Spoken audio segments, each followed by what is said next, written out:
Okey, selamat datang ke tutorial pada kali ini. Okey, jadi hari ini saya nak tunjukkan bagaimana cara untuk menghasilkan kuis untuk diberi kepada murid-murid kita menggunakan aplikasi Google Forms. Okey, jadi Google Forms adalah merupakan salah satu aplikasi yang bukan saja boleh digunakan untuk menghasilkan borang, malah dia juga boleh menghasilkan kuis yang boleh dijawab oleh murid-murid dengan markah akan diberikan juga secara terus tanpa perlu kita semak. Tapi ada juga option di dalam kuis tersebut yang kita boleh ubah supaya kita sendiri yang semak. Tetapi terpulang pada cikgu bagaimana kuis yang cikgu nak buat, sama ada cikgu nak Google Form tu semak sendiri ataupun tidak. Okey, jadi langkah pertama, masuk dahulu ke moi-dl.edu.my iaitu portal D5, log masuk. Kemudian tekan pada ID D5 cikgu.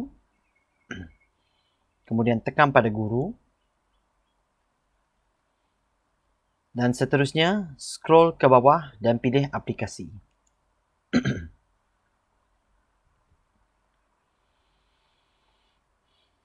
Dan di aplikasi ini ada terdapat logo di atas, jadi sila pilih Google. Dan kalau lihat di sini, kesemua app Google berada di sini, cuma Forms tidak ada di sini. Ini adalah kerana Forms akan dihasilkan di dalam Google Drive. Jadi tekan pada Drive.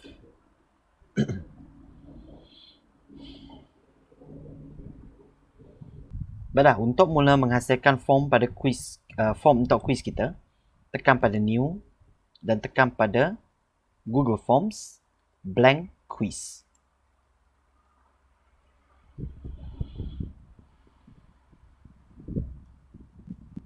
Okey, jadi di sini kita akan lakukan beberapa setting dahulu. Okey, tekan pada settings. Okey, pastikan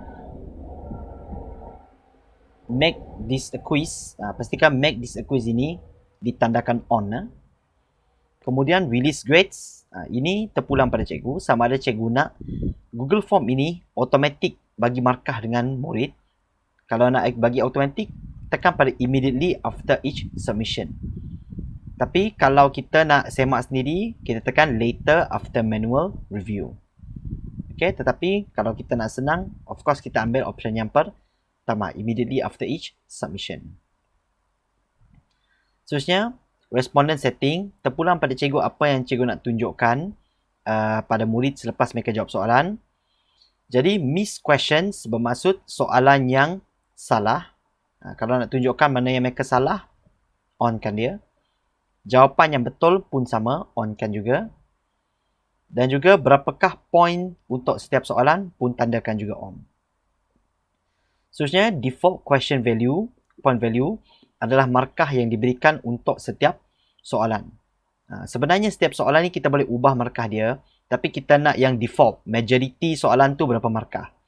Jadi contoh ni saya akan bagi setiap soalan sebanyak 10 markah.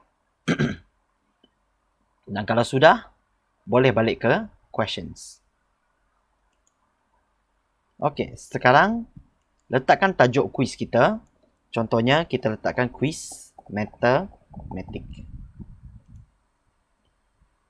Okey, jadi ada beberapa jenis soalan yang kita boleh hasilkan.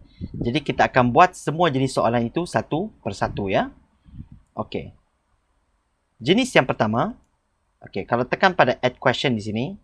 Okey, saya buang dulu soalan di bawah ni. Okey, jadi lihat di sini ada option di sini. Multiple choice, check boxes, drop down, short answer dan paragraph. Oh, sebelum saya lupa, ada lagi satu setting yang saya kena rujuk di sini. Okey, pada responses ini, okey, tekan on pada collect email addresses. Okey, ini untuk memastikan supaya kita boleh kenal pasti nanti siapa yang menjawab soalan ini ya. Dan kemudian di sini restrict to users in Ministry of Education Malaysia and its trusted organisation. Okey, maksud di sini kalau dia on, hanya yang menggunakan akaun D5 sahaja boleh menjawab kuis ini. Tapi kalau mungkin kita nak bagi kelonggaran pada murid kita, kalau dia mungkin tapi tak patutlah dia tak ada akaun D5. Tapi contohlah kalau mungkin agak sukar untuk dia login menggunakan akaun D5, boleh turn off kan bahagian ni. Tapi untuk kali ni kita akan bagi dia on supaya semua boleh menjawab. Tapi dengan syarat mesti menggunakan D5 lah. Dan di sini limit to one response. Ini bermaksud murid-murid hanya boleh menjawab sekali sahaja. Bermaksud kalau mereka silap kali pertama ataupun gagal kali pertama, mereka tak boleh jawab kali kedua. Alright? Limit to one response. Okay, kalau sudah, balik ke questions tadi. Okay, sekarang kita akan lihat pada jenis-jenis soalan yang ada di sini. Okay, jadi ada 4 jenis utama yang kita boleh gunakan, iaitu short answer, jawapan pendek, kemudian paragraf, kemudian multiple choice, iaitu aneka pilihan ABCD, seterusnya check boxes, main tik-tik, dan yang kali ada 5 iaitu drop down. Saya akan tunjukkan apakah fungsi setiap satunya. Okey, kita akan mulakan yang paling mudah dulu. Kita akan buat multiple choice. Okey, multiple choice adalah merupakan soalan yang biasa ya, iaitu soalan A, B, C dan D. Okey, misalnya kita nak buat soalan matematik sini. Okey, typekan soalan, contohnya 1 tambah 4 sama dengan tempat kosong. Okey, dan di bawah ini tuliskan pilihan-pilihan jawapan. So, contohnya untuk A kita bagi 3. Dan kemudian tekan pada add option untuk tambah yang kedua. 4, 5, 6. Okey, ini adalah contoh ya. Okey, seterusnya untuk pilih jawapan yang betul, tekan pada answer key dan pilih jawapan mana yang betul. Kemudian tekan done. Maksudnya nanti apabila murid-murid pilih yang 5 ini, bermaksud dia akan dapat 10 markah. Kalau dia pilih yang lain ni, dia tak akan dapat apa-apa markah. Okey? Alright, untuk mengubah markah pula, okey, tekan lagi pada answer key.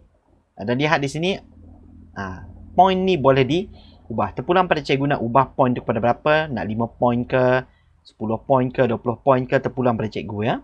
Tapi untuk saya akan buat 10 point sebagai contoh ya. Okey, jadi kita sudah pun siap soalan yang pertama. Okey, soalan yang pertama. Okey, sekarang kita pergi ke soalan yang kedua. Okey, kita akan gunakan add question. Okey, kemudian kita akan gunakan short answer. Okey, short answer dengan paragraf ni, perbezaan dia ialah kalau short answer, dia adalah jawapan yang pendek saja, iaitu jawapan yang hanya memerlukan sebaris saja. Manakala kalau menggunakan paragraf, paragraf adalah jawapan yang memerlukan karangan yang panjang. Okey, tergantung kepada kuis yang cikgu nak buat, cikgu boleh pilih soalan jenis apa yang cikgu nak ambil, sama ada short answer ataupun paragraf. Okey, untuk contoh yang ini kita akan buat short answer. Okey, dan satu benda yang menarik tentang soalan kuis ni adalah sebenarnya kita boleh tambah gambar. Okey, sebenarnya kita boleh tambah gambar. Okey, misalnya kita cari gambar 5 cakes. Okey, kita ambil 5 kek ni. Okey, kita nak letakkan 5 kek ni di dalam soalan tu.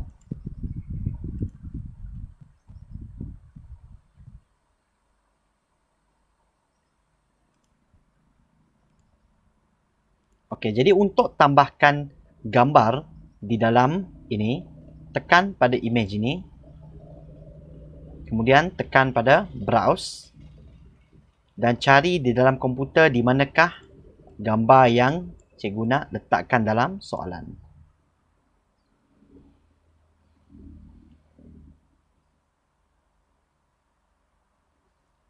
Okey, dan maknanya gambar ini akan keluar dalam soalan itu nanti.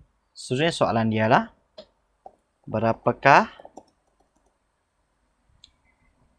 kek di dalam gambar di bawah?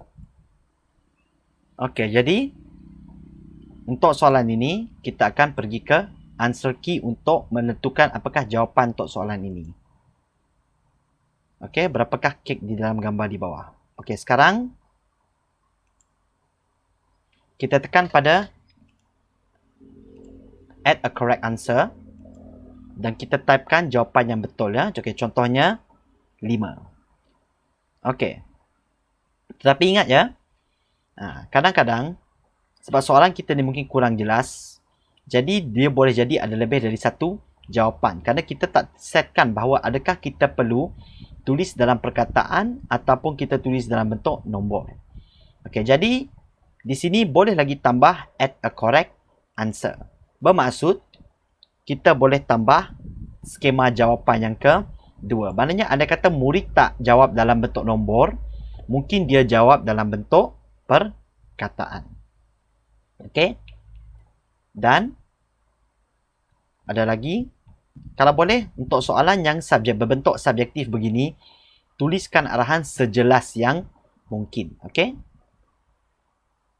Jadi untuk ini kita tandakan sebagai mark all other answers in correct. Maksudnya jawapan selain daripada dua ini adalah salah. Okey, tekan done. Jadi untuk kita bagi arahan yang jelas, kita boleh tulis nombor sahaja. Supaya murid-murid kita hanya akan tulis nombor sahaja ya. Okey, jadi kita sudah siap soalan yang kedua. Okey, sekarang kita tambah lagi soalan ketiga. Okey, sekarang kita akan cuba check boxes pula. Okey, check boxes bermaksud sekiranya jawapan tersebut adalah lebih dari satu. Dia macam ABCD, tetapi kalau jawapan tu mungkin A dan C adalah kedua-duanya betul. Ataupun mungkin A, C dan D ketiga-tiganya adalah betul. Okey. Dan ingat ya, bila membuat soalan aneka pilihan ni, dia tidak semestinya 4 jawapan saja ya. Nak letak 3 jawapan, 5 jawapan, 6 jawapan pun boleh sebenarnya. Okey, jadi contoh soalannya begini, kita akan letakkan tandakan kesemua nombor ganjil. Bermaksud dalam soalan ni, yang ditandakan betul adalah kalau dia nombor ganjil sahaja. Jadi contohnya kita letakkan 1, 2, 3. Tekan pada add option untuk tambah jawapannya. 4, 5, 6. Okey, contoh kita letakkan 6 jawapan ini ya.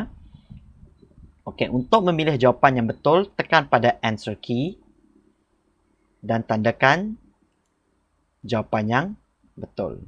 Okey. 1, 3 dan 5. Mungkin dekat sini kita boleh bagi 30 poin. Memenangkan ada 3 jawapan. Okey, tekan pada done. Okey. Balas seterusnya, soalan yang keempat adalah kita gunakan drop down. Okey, untuk drop down ni pula, maksudnya dia akan bagi senarai objek dan kita kena pilih mana yang betul. Jadi contohnya, soalannya ialah nombor 14 adalah nombor. Jadi option yang pertama ialah okey. Bermaksud biasanya soalan ni kalau boleh kita boleh letakkan 2 pilihan ataupun 1 ataupun 3 pilihan dan lebih. Okey, jadi contohnya nombor ganjil. Betul atau salah. Okey, jadi option pertama kita letakkan betul. Option kedua kita letakkan salah. Okey, dan tekan pada answer key dan kita akan tandakan pada salah. Okey, kerana nombor 14 ialah nombor genap. Tekan pada done. Okey, dan di sini boleh editkan. Okey, betul 10 poinnya. Bermaksud keseluruhan soalan kita ni terdapat 60 markah kesemuanya. Okey, jangan risau cikgu, apabila kesemuanya sudah, kesemua ni akan di-save secara automatik. Okey, boleh namakan, dia sudah bagi nama di sini ya, quiz mathematic. Okey, jadi untuk share quiz ini kepada murid-murid cikgu, cikgu tekan pada send. dan tekan pada link ini.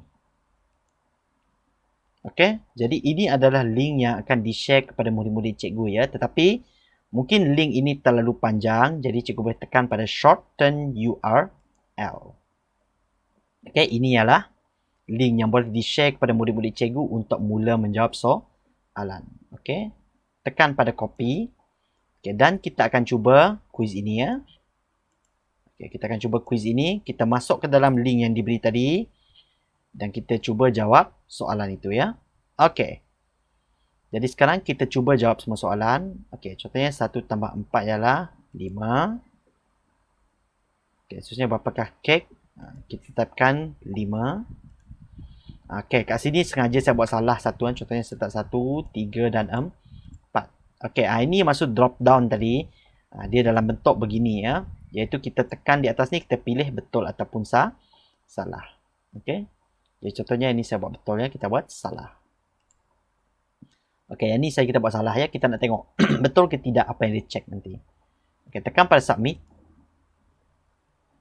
Dan dia akan terus view score. Your response has been recorded, view score. Jadi murid-murid boleh terus tengok markah mereka dengan menekan view score.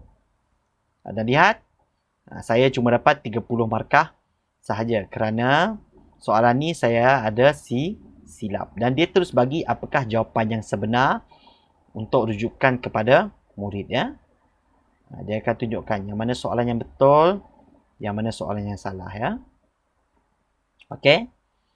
Jadi inilah dia cara bagaimana untuk menghasilkan kuis menggunakan Google Forms. Jadi itu saja untuk tutorial kali ini. Diharap cikgu-cikgu mendapat manfaat daripada apa yang saya telah tunjukkan kali ini ya. Okey, sehingga berjumpa lagi di dalam tutorial yang akan datang. Okey, jumpa lagi.